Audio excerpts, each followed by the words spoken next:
This channel does not promote any violent, harmful, or illegal activities. All content provided by this channel is meant for an educational purpose only. Top quality और consistent performance के लिए सिर्फ silver pump नाम याद रखना। মার খেয়েও মাটি কামড়ে পড়ে রয়েছেন এই আন্দোলনকারীরা, কি বলছেন তারা? মার খেয়ে মাটি কামড়ে তারা পড়ে রয়েছেন এবং তারা যেটা বলছেন তাদের দাবি পূরণ না হলে তারা কিন্তু বৃহত্তর আন্দোলনে যাবে। আপনারা গতকাল মার খেয়েছেন, মাটি কামড়ে পড়ে রয়েছেন, আজ আপনাদের কি কি কর্মসূচি রয়েছে?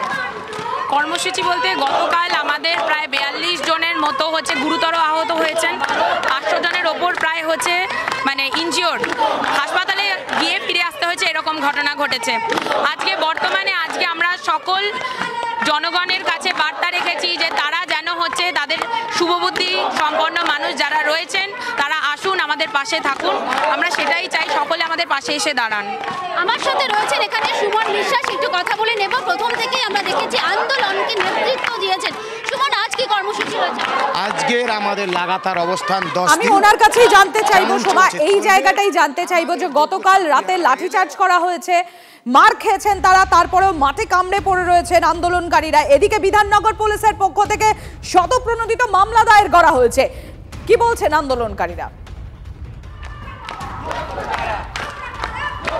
যে পুলিশ আপনাদের মারলো সেই পুলিশই আপনাদের বিরুদ্ধে একেবারে শতপ্রণোদিত মামলা দায়ের করেছে সরকারি সম্পত্তি ভাঙচুরের অভিযোগে। হ্যাঁ, এই তো মমতা বন্দ্যোপাধ্যায় বলেছে যে ওদের আন্দোলন ভাঙতে হলে কিছু জনকে ধরে ধরে বেছে বেছে কেস দাও। এইসব কেস খামারিতে আমরা ভয় পাই, এগুলো ভয় পাই না, এগুলো উদ্দেশ্যে প্রণোদিত মিথ্যে। কারণ আপনি দেখাতে পারবেন না যে আমরা যে কোনো পুলিশকে মেরেছি, কোনো কিছু ভাঙচুর করেছি, এগুলো সম্পূর্ণ পুলিশ নিজেই গেট খুলে দিয়েছিল। সুতরাং পুলিশ এখন ওই কিছু ছবি দেখিয়ে এইসব করার চেষ্টা করছে। মমতা বন্দ্যোপাধ্যায় বলছে ওদেরকে যে কোনো মূল্যে রুখে দাও। পারবেন না মুখ্যমন্ত্রী পারবেন না। আপনি যোগ্য চাকরি কিভাবে বাঁচবে তার জন্য আপনি ব্যবস্থা নিন। এইসব কেস খামারে দিয়ে আমাদের রুখতে পারবেন না আপনি, মমতা বন্দ্যোপাধ্যায়, পরিষ্কার কথা বলছি, আপনি বুঝে নিন। হ্যাঁ, আপনার যে এই যে আইপিএসটা রয়েছে তাদেরকে বলুন তারা এই যে বাহিনী নিয়ে চলে যেতে। আমরা শান্তিপূর্ণ অবস্থানে আছি, এখানে থাকছি, আর আপনি আসুন আমাদের মাঝে।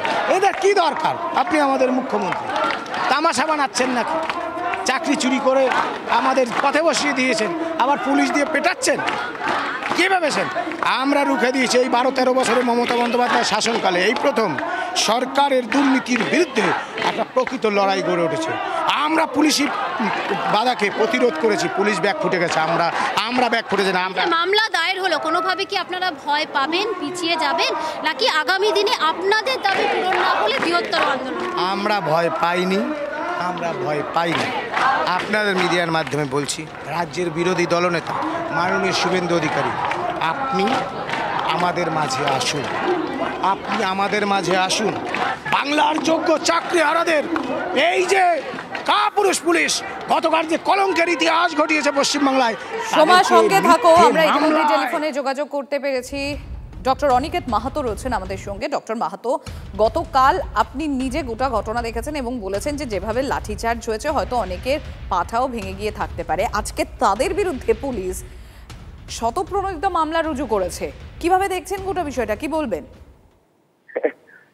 হাস্যকর বা লজ্জাজনক, পুলিশকে যাই বলুন না কেন কোনোটাই পরিপূর্ণ হয় না।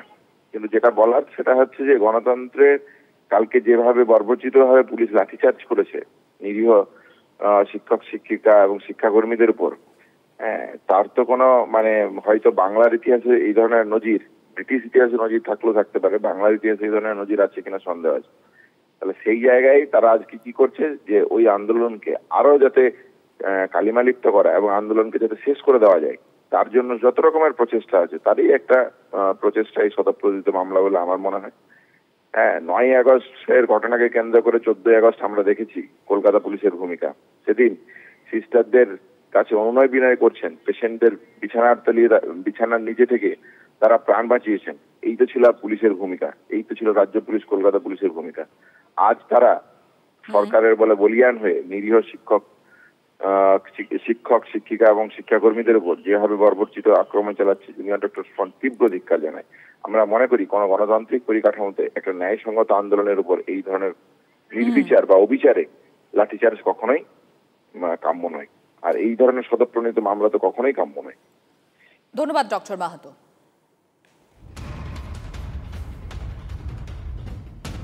আর এই বিকাশ ভবনের শিক্ষকদের উপর পুলিশের লাঠিচার্জের এর প্রতিবাদে আজ রাজ্য জুড়ে পথে নামছেন চাকরিহারা শিক্ষকরা। শিক্ষক ও সাধারণ নাগরিকদের প্রতিবাদে সামিল হওয়ার আহ্বান চাকরিহারাদের। পশ্চিমবঙ্গবাসীকে, সাধারণ নাগরিককে, নাগরিক সমাজকে, বুদ্ধিজীবী মানুষকে আমরা আহ্বান জানাচ্ছি তারা যেন আমাদের সমর্থনে কাল গোটা পশ্চিমবঙ্গের রাস্তায় নামেন এবং ধিক্কার দিবস পালন করেন। পাশাপাশি আমরা প্রত্যেকটা শিক্ষক, শিক্ষা প্রতিষ্ঠান বন্ধ রাখার আহ্বান জানাচ্ছি। আমরা সাধারণ মানুষকে, নাগরিক সমাজকে আমরা 3টের সময় আহ্বান জানাচ্ছি। এদিকে পরিস্থিতি সামাল দিতে যা ব্যবস্থা নেওয়া তাই নেওয়া হয়েছে বলে জানানো হচ্ছে পুলিশের তরফে। শুনুন। ওনারা এখানে প্রথমে মেন গেটটাকে ব্রেক করে ওনারা ঢুকেছিলেন, তারপরে এই যে গেট যেটা আছে পেছনে সেখানে আপনারাও জানেন, আপনাদের ক্যামেরাতেও এটা ধরা পড়েছে যে বহুবার ধাক্কা দিয়েছিলেন। আমাদের নেম প্লেট এই ধস্তাধস্তিতে আমারটা অন্তত খুলে পড়ে গেছে। আমরা প্রথম থেকেই ওনাদেরকে রিকোয়েস্ট করেছিলাম যে যারা এখানে আটকে আছে সরকারি কর্মচারী তাদের যেন বেরোতে দেওয়া হয়, কিন্তু ওনারা টোটালি অ্যাডামেন্ট ছিলেন। আমাদের খুব সিনিয়র অফিসার্সরা এসে ওনাদেরকে রিকোয়েস্ট করেছে, ওনাদের বোঝানোর চেষ্টা করেছে, কিন্তু they were not willing to listen. সেই জন্য আমাদেরকে ততটাই ব্যবস্থা নিতে হয়েছে যতটা was proportionate to the situation. Thank you. Everest জয় করেও বাড়ি ফেরা হলো না বাংলার পর্বতারোহী। ক্যাম্প 4-এ নেমে আসার পথে মৃত্যু রানাঘাটের শিক্ষকের। আমাদের প্রতিনিধি মহাদেব রয়েছেন আমাদের সঙ্গে। মহাদেব, এখনো পর্যন্ত কি খবর এসে পৌঁছচ্ছে? মহাদেব, শুনতে পাচ্ছ?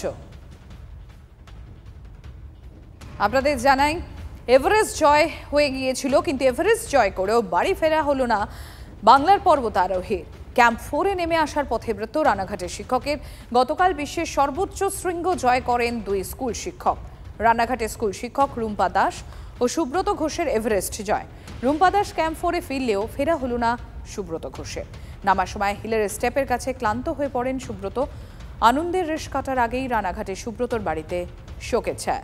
মহাদেব রয়েছেন আমাদের সঙ্গে। মহাদেব, একদমই। দেখো, প্রায় বছর পর আবার বাঙালি পর্বতশৃঙ্গে জয় করতে গিয়ে দুঃসংবাদের খবর আসে, এবং সেক্ষেত্রে বলা হয় যে রানাঘাটের রিম্পা ঘোষ এবং সুব্রত ঘোষ এনারা কিন্তু এভারেস্ট জয় করতে যান, এবং সেক্ষেত্রে রুম্পা দাস বাড়িতে ফিরে আসলেও কিন্তু সুব্রত ঘোষের এখনো পর্যন্ত খবর মেলেনি। তাকে কিন্তু বলা যায় যে এলাকায় শোকের ছায়া, এবং কৃষ্ণনগর ব্ল্যাক আউটের মধ্য দিয়ে যারা এই গিয়েছিলেন তার মধ্যে কিন্তু সুব্রত ঘোষ যাননি। তিনি নিজের ভাবে ব্যক্তিগতভাবেই তাদের সহযোগিতা। মহাদেব, এইটা একটু জানতে চাইবো তোমার কাছ থেকে যে এই যে সুব্রত বাবু তিনি যখন ফিরে আসছিলেন ক্যাম্প 4-এ, তখন তিনি প্রচন্ড ক্লান্ত ছিলেন, তিনি খুব টায়ার্ড ছিলেন। এখনো পর্যন্ত কি জানা যাচ্ছে, এটা কি অক্সিজেনের অভাব নাকি অত্যাধিক ক্লান্তির কারণেই তার এই করুণ পরিণতি? দেখো, অক্সিজেনের অভাব ছিল সেটা কিন্তু স্পষ্ট না, তবে তিনি যে প্রচন্ড ক্লান্ত হয়ে গেছিলেন। কেন রুম্পা দাস বাড়ি ফিরে এসেছেন, যদিও তার সাথে এই মুহূর্তে কথা বলা সম্ভব হয়নি, তবে রুম্পা দাস কিন্তু তিনি বাড়ি ফিরেছেন। তিনিও কিছুটা অসুস্থ ছিলেন, তার চিকিৎসা করেই তারপর তাকে বাড়িতে ফিরে নিয়ে আসা হয়েছে। এবং এই সুব্রত ঘোষ তিনি রানাঘাট সুপার ক্যাম্প স্কুলে ইংলিশের শিক্ষিকা, তিনি শিক্ষক এবং রুম্পা দাস শিক্ষিকা। রানাঘাটের এই যে বাসিন্দা তিনি বেশ কয়েকবার এর আগেও কিন্তু রুম্পা দাস জায়গা পর্বতকে গিয়েছিলেন, এবং সে তার পুরনো অভিজ্ঞতাও রয়েছে। কিন্তু আজকের যে ঘটনা জানা যাচ্ছে যে এই সুব্রত ঘোষের কিন্তু এখনো পর্যন্ত কোনো সংবাদ পাওয়া যায়নি। ধন্যবাদ মহাদেব।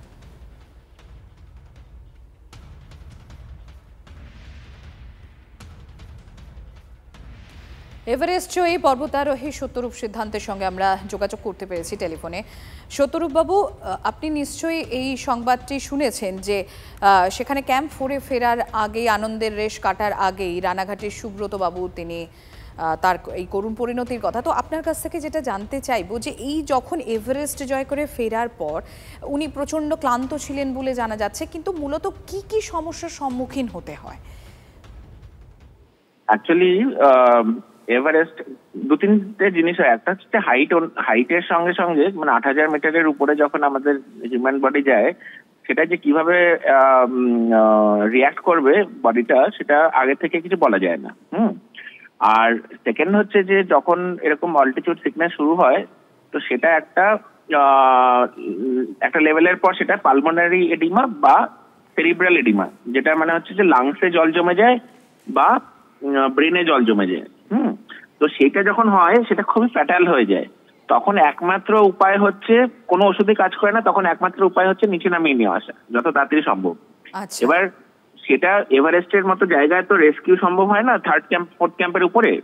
তো 4th ক্যাম্পের উপরে ক্যাম্প 2-তে নিয়ে আসলে তবেই রেস্কিউ হয়। হ্যাঁ, অনেক সময় 2 আর 3 এর মাঝখান থেকে রেস্কিউ হয়, কিন্তু তার উপরে রেস্কিউ করা যায় না, কারণ হেলিকপ্টারও পৌঁছাতে পারে না সেই জায়গায়।